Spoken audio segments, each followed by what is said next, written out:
Two sides to bigotry, and there are not two sides to hatred. And if you choose to march with a flag that symbolizes the slaughter of millions of people, there are not two sides to that. The only way to beat the loud and angry voices of hate is to meet them with louder and more reasonable voices. And that includes you, President Trump. In fact, as president of this great country, you have a moral responsibility to send an unequivocal message that you won't stand for hate and racism. Now let me help you write your speech here a little bit. As President of the United States and as a Republican, I reject the support of white supremacists. The country that defeated Hitler's armies is no place for Nazi flags. The party of Lincoln won't stand with those who carry the battle flag of the failed Confederacy. Was that difficult? You see, I told you.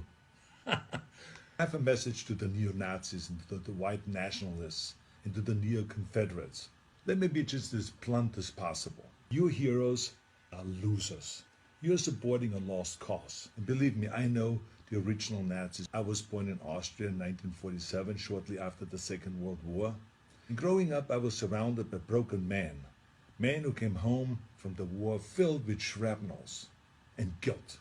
Men who were misled into a losing ideology. And I can tell you that these ghosts that you idolize spent the rest of their lives living in shame. And right now, they're resting in hell. I know that you weren't born with these hateful views. No one is. But the truth is, it's never too late to make the choices, to learn and to evolve, and to understand that all human beings have equal value. If you say, Arnold, hey, I was just at the march, don't call me a Nazi, I have nothing to do with Nazis at all. Let me help you. Don't hang around people who carry Nazi flags, give Nazi salutes, or shout Nazi slogans. Go home. Or better yet, tell them that they're wrong to celebrate an ideology that murdered millions of people. And then go home. You're so lucky to live in a country that gives you every right to say horrible things. But think about how you could actually use that power for something good. Those of you who have been silent, you must also evolve. I have learned a long time ago that the only way we can really eliminate hatred is to face it head on. It is not always comfortable, of course, but stereotypes about racism, religion, gender, anything else, they're like cancer. If you had a tumor, you wouldn't quietly hope that it slowly disappears. You would sap the shit out of it with all the chemotherapy and cut it out and try every experimental treatment until it was gone. But this is no different. I mean, this is a difficult time for our country, of course.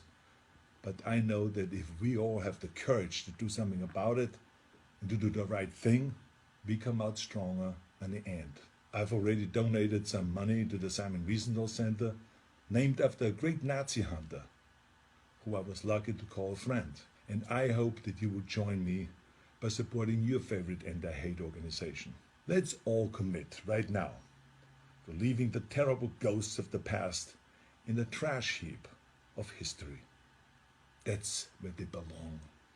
Now share this video if you think that hatred has no place in America. Let's terminate hate.